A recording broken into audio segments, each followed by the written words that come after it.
The August jobs report due out a little more than 10 minutes from now, 10 and a half minutes to be exact. Economists are expecting 180,000 jobs added last month, with the unemployment rate holding steady at 4.3%. Let's bring in Wall Street Journal Global Economics Editor John Hilsenrath and Kingsview Asset Management Chief Investment Officer Scott Martin. John, to you first. What is the number one thing you're looking for? Well, I'm looking for the unemployment rate. That's really the important thing. You know, at 4.3%, it's the lowest level it's been in more than a decade. And, you know, if that keeps falling, that's just a sign that this economy, the resources in this economy are getting tighter and tighter. And it's a sign of real health for the economy and economic growth. So that jobless rate, if it goes below 4.3%, it's a really positive sign. We haven't seen sub 4% since 1999. Scott Martin, right. What are you watching? Wage growth, Dagan. You know, we've had all this great job growth, but no wage growth, therefore no inflationary pressure. Wage growth was stuck in the 2% range for years. We're starting to see that tick up a little bit. So I look at that going forward as an indicator of maybe inflation finally coming back and its effect on interest rates.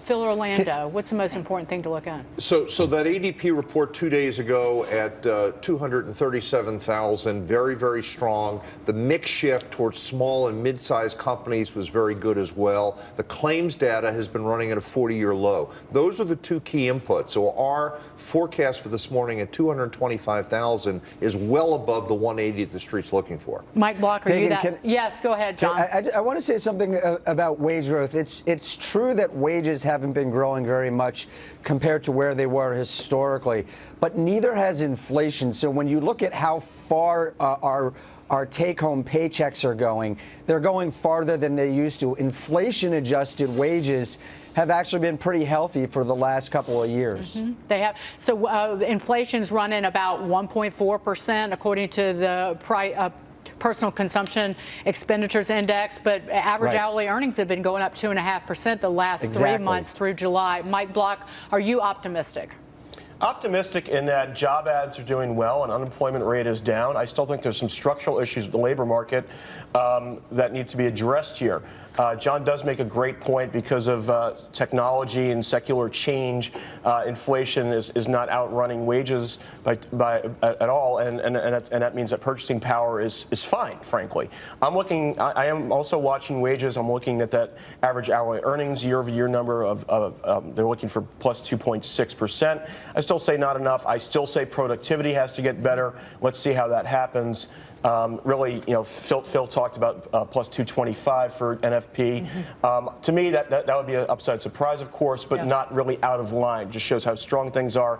Job ads being strong to me is not new news. Deirdre?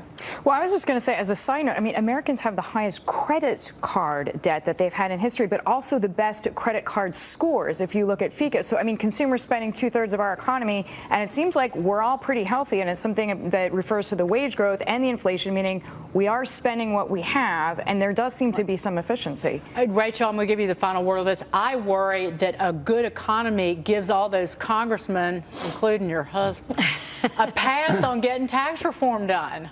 No, I think what they want to do is see this economy even rev up more. And I think tax reform, gosh, look at these numbers that we think are going to come out.